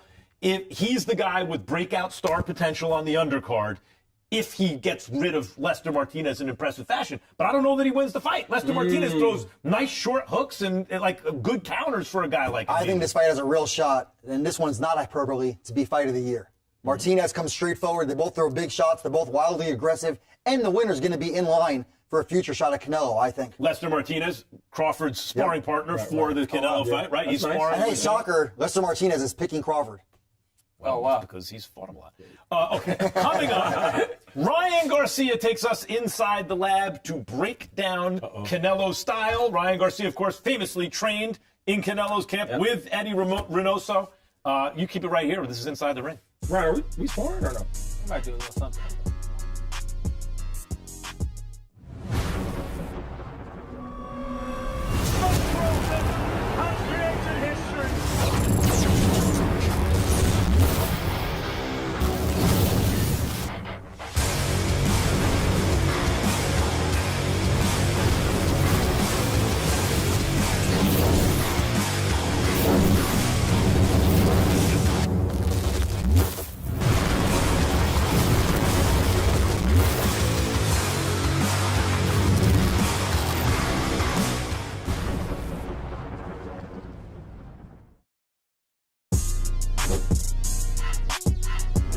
Welcome back to Inside the Ring. Max Kellerman and King Ryan Garcia. We're in front of our big LED screen for a segment that we call the lab. You're going to take us into the lab and break what it we're down. doing. Let's Ryan, go. let's talk about what makes Canelo Alvarez so effective. Here he is, landing the 2-1, or the 2-3 really, the straight right hand and the hook to the body. What's he doing here? Right there, he's changing levels, constantly changing levels. He's using feints, using, big shots to get the guy to react, and ultimately cracking him with the shot he really wants, getting to the liver, getting to the, right here. Boom, right There to he the is. liver again. Now, There it is. he's been throwing everything super hard recently, right? He's not varying the speed or the how hard he's throwing the shots. Why is he doing that? Well, you got to get the guy to, you got to sell your shot, and that's what Eddie Reynoso and the team, they constantly taught you. Every shot got to be enough for the guy to, kind of tense up and to feel. So if you're throwing light shots, the guy's not going to react. If you throw a big shot, you have to kind of react, and that's going to sell the shot to ultimately crack. That's super interesting to me, because usually a feint, you use the feints for decoy to sell a shot, right? So you can get a shot home. You're saying that the philosophy is if you're throwing everything hard and you're changing angles constantly, now your opponent has to bite on your feints, because if he doesn't bite, he could get knocked out. Yeah, that's something intentionally that Eddie would teach you. It's something that we drilled every single day to make the feint, look the same way, but the shot's always going to be different. And you practicing this constantly, right? Yes, all day long. Yes. Can you show us on Shady? Shady? You don't want Mike? You want Shady? Nah, Yeah, we I want want Shady. you, man. Fire Department Philadelphia Oh, on the way. Let's go. Look at Shady. Yo, So he got gloves. I don't get no gloves? Yo, nah. Okay, so I guess I gotta just show. Yo, hook me up. All right, I guess. I don't know why we're putting gloves on him, but we will. I've seen this on Instagram and stuff. I've seen Ryan hit people. No, it's not the way on. Well, what are you doing? Even with the pads on. You said you boxed before, right? Man, I seen you did with Campbell. I can't. Didn't you break someone's ribs who had something? Yeah, I did. Okay, so I just want to show them like a little quick example. What we learned at the Eddie Reynoso camp. Okay. You're right here. You see the level change? Yeah, I see that shit. So he's either gonna find an uppercut from here. Level change. Okay. Oh, see a shot over here, or it's a level change. Boom. Shot Right, there. I felt that. Right. Because then he go. I felt that. Right there. See, now I'm just trying to hit you. You know what I'm saying? Okay, things are breaking here. Okay, so again. You trying to break me? So again, it's gonna be like this all night for Canelo. He's gonna be right here. He's gonna come here. Shoot an uppercut here. Sometimes you see him fake with the right hand and then a jab. You know what I mean? So everything that Canelo's gonna do is always gonna come off a feint. But that's the one thing that is actually gonna be the key for Crawford. He's gonna see that tail all night long, which is see that little bend. But how do you know what's coming off of that? Because he could he'll bend the uppercut. That's the thing, you don't. Right. But it's your shot to either get out the way or make a move. Because he has to set. Every time Canelo does this, he has to set. You never see Canelo just throw a punch. Never. It's always, Yup. he's setting every single time, and I think that's the key. So that breaks his rhythm. Crawford punches when Canelo sets and then gets out of it. And that's what Floyd was doing perfect. He would time Canelo's rhythm. So Canelo would be here, and then Floyd would throw a jab. Right. Jab. Slow down. Jab. Boom. And then when he knows Canelo's going to make that move, then he could go into a defensive posture and get out of there. What I find illuminating about all this is I really have been wondering in recent fights, why is Canelo throwing, it's so predictable. Everything is so hard, but if he's doing it to set up feints, so now you have to constantly react, that's got to take a lot out of the other guy too. Oh, 100%. Because if you guess wrong on a feint, it's lights out. I mean, what happened to Khan? He guessed wrong and got knocked out cold. All right. Oh, Matt, before we go, because I represent Blood Terrence Crawford. Yeah. Go ahead. And I know Ryan Garcia. What is this right here? Been in the gym with Canelo Alvarez. Yes, All sir. right. So what is this? You keep talking about this body punching. Show the world what you got. All right, give me a glove. You want me? Right here. No, these are my gloves. Let's Give him go, a glove. boy. These are my Let's go, boy. This is how he makes a living. What are we doing here? You want it or not?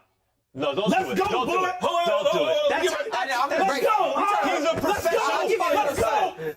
go. I ain't gonna hit you though. You know. Yeah. Give him a Blood glove. Crawford, You baby. should have gave me a Give him a glove. glove. Give me a Blood glove. Crawford, baby. It's fine. You know, it's okay. It's okay. It's Still to come, my sit-down interview with Canelo Alvarez. You didn't want to give him that glove, right? We'll be right back. More inside the I felt ring. it.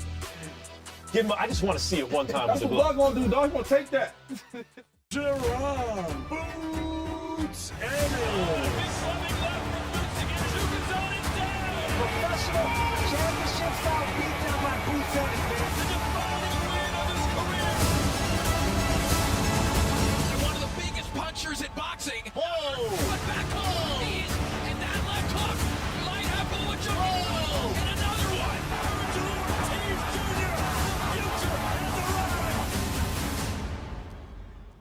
Welcome back to Inside the Ring, everybody. Ryan Garcia, Mike Coppinger, Shady McCoy, I'm Max Kellerman. I sat down with Canelo Alvarez yesterday. Okay, so Canelo, first things first. A lot has been made about your sparring session with Boots Ennis. How did that happen? What happened? I cannot say much, but he called us and say if he can go and sparring with me and everything. I say, of course, right? A fighter like me, we always want great sparrings because there is the thing, right?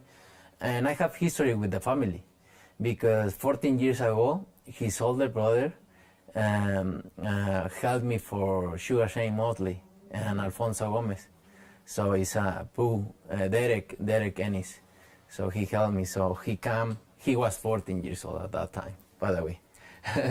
And it was good, very good. And I'm very grateful with him because he made that time to go and give me a good work. Was he there to be your sparring partner to get you ready for Crawford? So was he imitating Crawford's style for you, or he was just fighting? No, he did his thing. Oh. He do both guards too.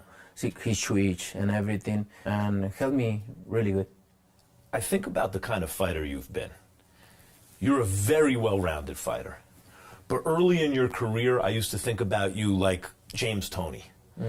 Good puncher and all that, but really very slick upper body movement. You used to like to lie against the rope sometimes and let guys try to hit you and counter punch. You loved when a guy came to you and just beat him up. And then when you got to super middleweight, at a certain point, it looked to me like guys just started running. So you had to start chasing them. And the last, 6, 7, 8 fights, I don't see the old Canelo who was slick making guys miss. I see a seek and destroy fighter. Do you, first of all, why? Am I right about that? Why did that happen? You don't need it. Because I don't need it with that kind of fighters. They are slower than me. So I don't need to start moving or keep moving if I know I don't need to do something, why I'm gonna do it. If I need it, I'm gonna do it. So that's why, because they are slower than me. So that's why I can do my thing. Are you saying lower or slower? It's slower. Slower. Okay, slower than you. It's lower. So that's why I think I'm not needed like as avoid punches like that much, right? But when a fighter is fast and throw a lot of punches and everything, so well. Who's Crawford? Where does he fall? Yeah, I'm gonna need it for sure. You're gonna need those skills for sure in this fight. And you will see. So that's my question, because you can fall into habits. And then my question in the heat of the moment is, but does Canelo still have the muscle memory? Not just knowing how to do it, of course you know how to do it, but does your body still respond the same way that it did when you were the slick Canelo? Is it still there? We'll see Saturday night. I think I'm still there and I feel better than ever. And that leads me to another question. You in many respects remind me of the Marvin Hagler of this era. When I was a kid, Marvin Hagler was the middleweight champion. He was pound for pound middleweight champ. And the guys who used to come up and try to beat him, and he would beat them, right, until Sugar Ray Leonard. But Hagler, like you, was very versatile. He could chase you, he could counterpunch, he could fight every which way. And when he fought Roberto Duran, who was a lightweight like Crawford coming up, I felt like he gave him a little too much respect. And it was a close fight. Hagler won, but it was close.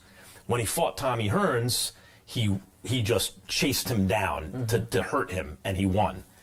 Which mentality do you come in with? I ask because when you were slick, to me that looked like a better fighter. But maybe this is the kind of fight where you just need to impose your strength. I can do a lot of things in the ring. You know, if I need it, I can do a lot of things, and I need to go and do my thing, right? Obviously, I need to be intelligent, patient, but I need to go and put everything I got. There's also a long history in boxing of guys moving up, and the bigger guy has choices to make. Does he try to maximize his size advantage? come in bigger and stronger because he's naturally bigger. Or sometimes Joe Louis did this against Billy Conn. I'm going all the way back 85 years, but he thought he's fast. I need to be trained down. And he won the fight, but it was tricky. It was close. Maybe not the best strategy for him to. Did you think about that with Crawford? That I either need to be bigger and stronger and maximize that advantage, or do I need to slim down to increase my speed? I need both. And I think you can't do both. You either have to be bigger or smaller, no? Yeah, in 168, I feel like I can do both, no? But like I say, with bigger fighters I fought before, I don't need to like too much, right? But now I need both, and I can do both. You took Jermell Charlo, a proud champion, not undefeated, but he was undisputed champion, who moved up, and he showed up to win until about 30 seconds into that fight. You convinced him very quickly, I can't win. And he spent the rest of the night trying to survive.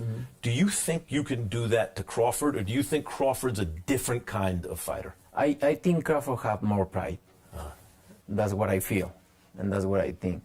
He have more pride, and I think it's not gonna be the same. He's gonna try to do something and try to win, and that made me feel happy, because at the end of the day, we're there to put a great fight and see who's the best, right? In 1978, Muhammad Ali fought Leon Spinks in the rematch, and they did something like 90 million people, some crazy. But since then, nothing's come close. Even Mayweather-Pacquiao, it's pay-per-view, so it's different. Netflix, this is going to be easily, by far, the most watched fight since then, almost 50 years, right? Do you feel a responsibility to boxing to put on a show when that many people are watching? I always put it a show. I always go in there and put my best. I don't think in that way, because I always go with the mentality to win, obviously, and I always try to do my best, and I think everything is gonna come along. There's high stakes for both fighters in this fight. But when I think about your position, I think most people feel this way, Canelo does not have a lot to gain, because if he wins, I think it's going to be a great fight. But if you win easily, I'm going to say, like everyone else, well, Canelo is too big, right? Like, that's what everyone's going to say. But if you lose, the stakes are high. He lost to a little guy, right? I mean, you must hear this, right? Do you feel it at all? No, it's just opinions. For me, it's just opinions. No, I know Crawford, for me, is one of the best fighters in the last years, and he accomplished so much. So for me, it means a lot, this win. So, and either way, for me, opinions is our opinions, and I just gonna go there and win the fight. It doesn't seem to me like you fell into this trap. But let me just present the idea to you that has happened in the past. I keep comparing it to older fights, but a lot of times a guy gets to a certain point in his career. This happened to Larry Holmes. He'd beaten all the heavyweights, and at a certain point he said, I don't want to fight the good young heavyweights anymore. They're not worth the money to me. It's a hard fight. Let me find a smaller guy. So he looked for Michael Spinks, the light heavyweight champion. He was a big favorite. He was going to tie Rocky Marciano from 49-0. Spinks upset him. He got in, he got out, and he upset him. And that there are other examples like that, where the bigger guy is going to get paid a lot of money to fight in a big event, but against a smaller guy. So he naturally doesn't have the same kind of like adrenaline that he would have for fighting a young guy who's like his size. How do you avoid that trap in this fight? First of all, I'm not a fighter. So I'm Canelo Alvarez, and I don't think in that way. I'm just gonna go there and win the fight, whatever way, knockout or decision. My mentality is just win the fight, no matter what way. And like I say, thinking about people, if they're gonna be happy or not, it's not my problem. For me, the most important thing is win. But there must be, or you tell me if this is true. Tell me if it's true or not. There are some fights that are bigger than other fights. There are some fighters that motivate fighters more than other fighters. This goes for all athletes. I don't care who they are. Very few are the same for every fighter. What kind of challenge does Crawford present in terms of the best version of Canelo? Big one. For me, it's a very important fight to win. So I have that combination for this fight, this motivation and my discipline I ever had in my life, my whole career. So discipline with motivation, that two combined is very good. I got to tell you something. I haven't interviewed you in a long time, right? Because since the HBO days, your English, oh my God. Oh, thank you.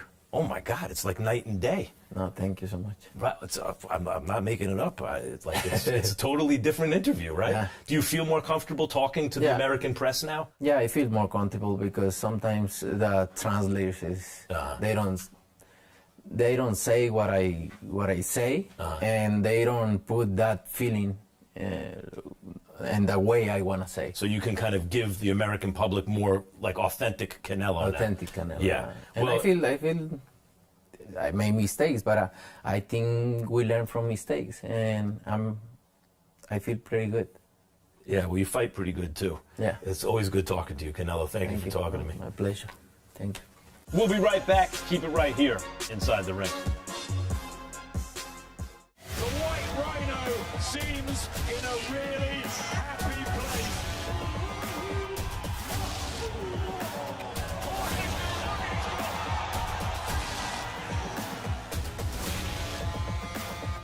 This place has just come alive. This is extraordinary. It's bizarre. It's mad. What a shot from Joe Parker.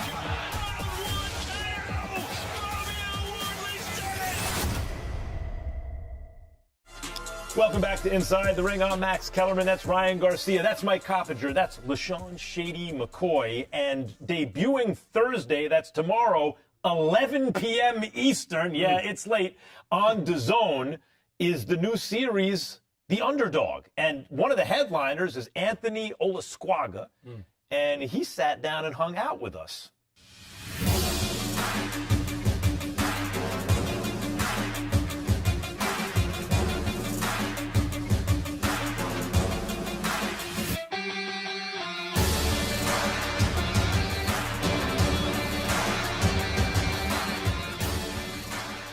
Joining us now is, now I'm supposed to say the only active world champion, but I actually have always considered the Ring Magazine champion the champion. I think you got a belt. I just keep, I don't want to say something different to you now that we're going to, then we'll say later in the show, but the only guy with a belt born and raised here in LA. And he did it in 8 fights. The champ is here. The title holder at 112 pounds, Anthony Olasquaga. Did I do it? Did I say it right? Yep, you said it just spot on. All right, excellent.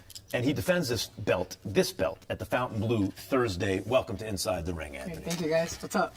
So this is your introduction to the wider world of boxing. You're headlining this new boxing series, The Underdog. What about your story fits the theme of The Underdog? I feel like ever since I started boxing, they've been putting me with good opponents, especially my fifth fight, I fought Conchito. I think I was definitely an underdog coming into that fight. Yeah, I did lose, but because of that fight, I'm where I'm at now. It put me towards like the fast track to become a world champion, to even be recognized to fight for another belt. So I mean, it was I think I'm the epitome of underdog. See, I was trying to get him to tell a story that I heard that I really wanted to tell. Your first experience inside a boxing ring. Oh, when I first started boxing, it was actually I wasn't even supposed to be a boxer. I was just me and Rudy had gotten into a little. Rudy Hernandez, your trainer? Hernandez, yes. We had gotten into a little argument or discussion. I don't know. He was saying that I was a smart ass, and point to the fact is I got into the ring with Junto Nakatani when he was up and coming. He was still an amateur. Nakatani, a pound for pound type guy. Yes. But back up. How do you even know Rudy Hernandez that you're in an argument with a boxing guy like that? So him and his stepson, we're best friends. We're going to school together. Okay. That's how I got involved with Rudy. I was usually playing football, soccer, baseball. I was just athletic. So you're friends Yeah. with his stepson, and he sees you, and you're a knucklehead, basically, right? Yeah. Up to no good, always having a smart mouth. I think I'm smarter than anyone, I think I can get away with shit. So then Rudy gets mad. Rudy can't punch me. Rudy can't do anything because that's, child abuse or, you get arrested. So he's like, oh, you know what? I have Junto here, come to the, come to the gym, if you knock him out, I'll retire Junto, but if he knocks you out, and I don't know what the agreement was, but What made you think you could get in the ring with a trained professional fighter at that level, having never been in a ring before? I was fast, I was strong. I had never seen Junto in the ring. So you had fought in the street enough to know that you were winning those type of fights. You felt confident. Yeah, I felt confident. I was like I said, I was always in the streets. Pretty street smart. So I guess I wasn't boxing smart. I got in the ring. Junto knocked me down with a body shot. It was very painful, and because of that, I wanted to train hard so I can. Next time Junto came to LA, I can beat him up. Your first crack at the title, right? That was only your 6th pro fight. That was in Japan against the great Kenshiro Teraji. Took the fight on short notice. You came up short, but you gave him a hell of a fight. What did that experience teach you about what it takes to make it at the top level? It definitely humbled me. Going into that fight, winning was always in my mind. Like I said, I've always been fighting. Before that fight, I was always fighting fighters that had more wins than losses, and everyone had like 30 fight plus. So I felt like I was ready. But he definitely humbled me. Before going into that fight, I had sparred him a couple times back in LA. So sparring and fighting are two different things, and that fight taught me that. So your nickname is Princessa? I thought Cop was the only guy with that. We actually have 2 princesses on the set now. Yeah, we have a lot of. What's behind We Princessa? have a lot of things in common. We're both high maintenance. That's right. I see the jewelry, the icy watch. He gets it. So how does Princessa happen? How does that happen? Let's just say I like to get my nails done, my toes done. Rudy thinks that's very feminine. He started calling me Princessa. When you say done, let's see the nails. Hold on, let's see. What do you do? No, that's just like a pedicure. I'm not getting them painted, but I used to get them. Rudy, what's wrong with him getting his nails done? He's not getting them done like that. Skincare is good. Yeah, Just a pedicure, manicure, no good. Rudy, Let's get this guy a sponsorship deal. Come on. Yeah. There's money on the table. Rudy's an old school boxing guy. What do you know? So Rudy doesn't wear none of that moisturizer, no toner, no. Okay, toner. Okay, this guy knows what he's doing. You want them with swag though. I seen the swag, seen the belt. Right? Thank See you, the way man. you dress. Yeah. I do want to talk about this though, because you talked earlier about your upbringing with Max, right? And you talked about the mentality you did when you had to take that fight in Japan at late notice. How's it been now that you have a belt? Now you are a champ, and when you walked in, I want to take your belt from you and take pictures with it. How is life now for you now that you do have a belt and you are a champ? It feels a lot. It feels nice. It feels like when people call you the champ, you feel it. You're, oh yeah, I'm the champ. It's all nice and good, but it's just like I still have that chip in my shoulder. Like I want more. Maybe I want the ring. You want the ring? No, what he's talking about is a real thing. Boxing used to be much more mainstream, and an average person walking down the street, if you were actually the champion of a division, because there's only one, would recognize you. Average person would recognize you. Nowadays, they come up with so many belts, they don't mean as much. I'm not saying this about the ring because this is inside the ring and we're working on the ring show. I've been saying this for 25 years about Ring Magazine championships. What you're saying is, correct me if I'm wrong, it's nice having a belt, but you don't feel like the champ yet. Is that true? I don't know if it's because of the ring, but I mean, I feel like the champ. I feel like anyone that, I go in the ring with, they're going to see me as a champ because I'm going to show them I'm the champ, So. But you want to prove it. I have to prove it fight at a time, So it's great to be like competitive and want to prove that you're the best and everything, but this is prize fighting. You're a professional. This is how you make a living, right? Hard to get big purses in the super small divisions. Who's that guy out there that you look at and you go, when the dust settles, I'm going to be standing in one corner, and that dude is going to be standing in the other, because those are the big money fights. Those are the era-defining super fights. Who's that guy? Bam. Bam. That's a good answer. He ain't had to say it either. Bam. Bam. Yeah. I think he's definitely made a name for himself over here with Matchroom. You know, he has a great promotion coming with him. You know, he made a great name with him with all that he's accomplished. Do a commercial for the fight. Right. You got a fight coming up. A big fight. You got a big fight coming up Thursday, September 11th. Where is it going to be? Fontainebleau. All right, very good. See me there. September 11th. And why should they watch it? Oh, because I'm La Princesa, guys. You don't want to miss the Princesa? Princesa. It's like the wildest boxing nickname I have La ever Princesa. heard. Hey, but listen, that could blow up. Yeah. That could blow up. You're right. He keep kicking tail like that. He got the swag, get the hair done, nails done. Zag while people are zigging. Your boy Adrian Broner had the brush in the ring. We need to get him moisturized after his win. Someone put some moisturizer on. You can watch Anthony Olasquaga defend his title against Juan Carlos Camacho in the premiere edition of The Underdog Thursday night in Las Vegas. The Underdog. Don't miss it. All right, guys, that does it for our debut episode of Inside the Ring. Before we get out of here, I want everyone's thought. It doesn't have to be a prediction. Just your big thought on the fight Saturday night, Canelo and Crawford.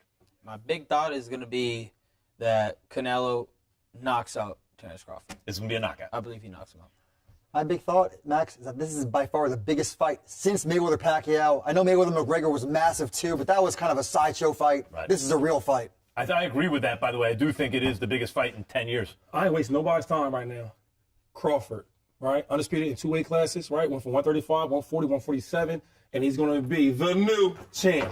Yeah. Oh, you got the ring. Where did you keep on getting on Let's go, Crawford, baby. No time to wait. I'll give you my big thought on that fight.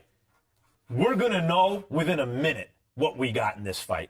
We're going to know right away, is Crawford just too small? If he is, it's Canelo easy. If he's not, we're going to be in for a great fight. That'll do it for our debut episode. How fortunate you were to witness this of Inside the Ring.